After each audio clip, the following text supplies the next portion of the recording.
finally लोगोफोर नै जोंनि क'क्राझार डिस्ट्रिक्टनि पाटगावआव जानो थांगासिनो दङ सेन्ट्रेल बड' साहित्य सभानि प्रग्रामा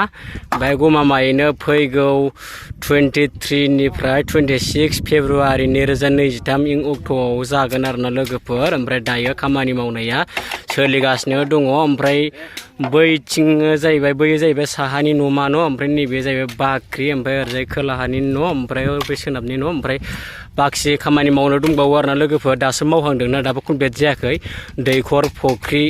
ओमफ्राय बिदिनो मोसौ गलि थाबावगोन आरोना आरो बायदिसिना बेहाय बर'नि संसार जानायाव मा आइजें मुवा बेसाद नांगौ बेहाय गासिबो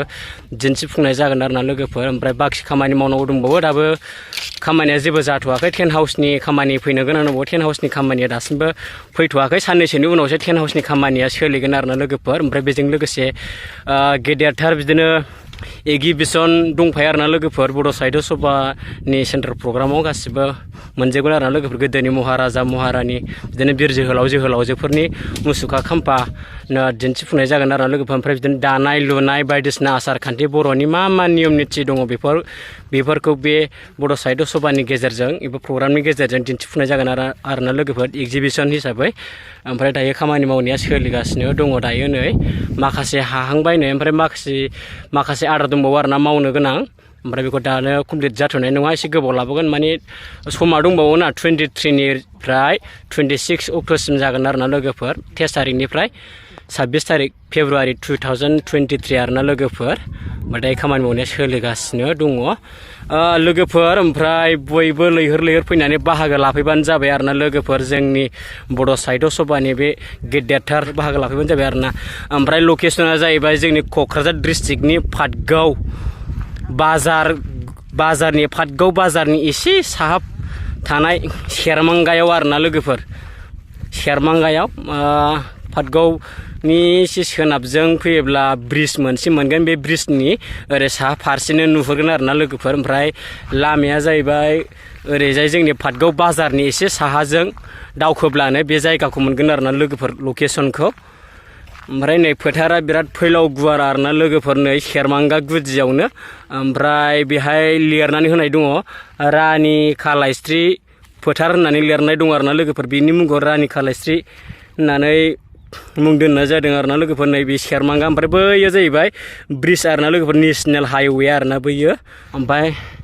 टेन्ट हाउसआ सोलिथ'वाखै आरोना लोगोफोर नै दायो बिराद गुवार आरोना फोथारा बियो नै लोगोफोर आं दंफैयो जोंनि क'क्राझार डिस्ट्रिक्टनि माने जोंनि लकेलावनोखा आरोना लोगोफोर क'क्राझार डिस्ट्रिक्टनि पाटगावआव दंफैयो आङो लोगोफोर पाटगावआव देग्लाय 23 तारिखनिफ्राय 26 तारिख फेब्रुवारि 2023 इं अक्ट'आव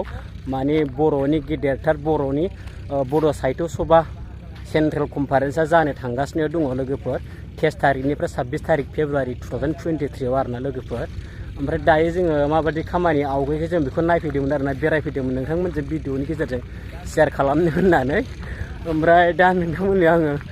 दिन्थिनाय जाबाय आरोना लोगोफोर दा खामानि मावनायखौ नोंथांमोना बयबो लैहोर फैनानै बाहागो लाफैबानो जाबाय बे ओमफ्राय दायो खामानिया माखासे सोलिबाय ओमफ्राय माखासे टेन्ट हाउसनि खामानि दाबो सोलिथ'वाखै साननैसोनि उनाव मावनाय जासिगोन आरोना टेन्ट हाउसखौ लोगोफोर ओमफ्राय दायो एसे बेहाय खामानि मावनो थाखाय औवा बायदिसिना रेडि खालामनाय जाबाय आरोना लोगोफोर ओमफ्राय टेन्ट हाउसआ साननैसोनि उनाव खामानिखौ माने जागासिगोन आरोना लोगोफोर मावनाय जासिगोन टेन्ट हाउसनि खामानि मावनो थाखाय टेन्ट हाउसनि मानसिफोर थाग्रा न'खौ बानायना लाग्रोनाय जाबाय आरो ओमफ्राय साननैसोनि उनाव खामानिखौ मावजेनसिगोन आरोना लोगोफोर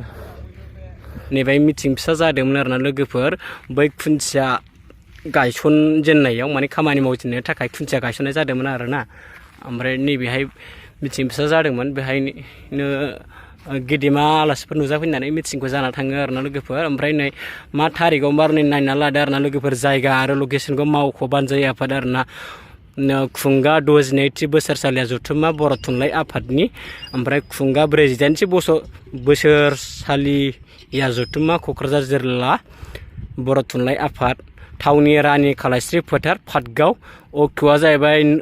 23, 24, 25 आरो 26 फेब्रुवारि 2023 इं आरोना मावख'आव थं बड'लेण्ड दरबार न'यं पाटगाव क'क्राझार बिटिआर आसाम आरोना लोगोफोर बयबो लैहोर लैहोर फैनानै बाहागो लाफैबानो जाबाय आरोना बे सेन्ट्रेल प्रग्रामाव लोगोफोर टेन्ट हाउसनि बायदिसिना माल मत्र औवाफोरा सफैना दंखायो साननैसोनि उनाव खामानिखौ स्टार्ट खालामसिगोन आरोना लोगोफोर मा ओंख्रि